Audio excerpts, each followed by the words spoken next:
Hi, in this video we are going to test our application. I'm not going to write it from scratch because it would take approximately 10 to 15 minutes to write it, so I suggest downloading the code and just copy and paste it, or feel free to try this algorithm on whatever graph you prefer. But what's very important that in the previous videos I have made two mistakes. First of all, the vertex node has to be initialized none. Sorry for that. None. Okay. And because I think that we have the node here and it is not correct, we have to initialize it to be none at the beginning.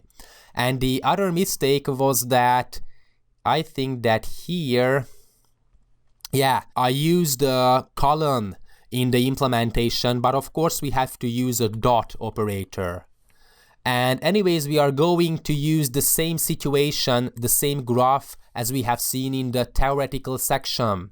So let's run our Kruskal algorithm. As you can see, these edges are going to be added to the minimum spanning tree. The edge between vertex C and D, the edge between vertex A and B, the edge C, F, B, D, B, E, and D and G.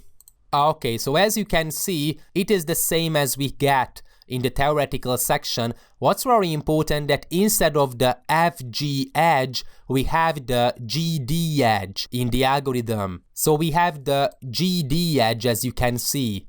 But basically, you may come to the conclusion that, okay, then the algorithm is not working fine. But basically, it's working fine because at the beginning of the algorithm, we just have to sort the edges. And we have several edges with the same edge weight. For example, I think that we have 3 edges with edge weight 5. So that's why it doesn't matter whether we add the FG edge or this edge between the vertex G and vertex D. In the theoretical section, we came to the conclusion that this is the solution we are looking for.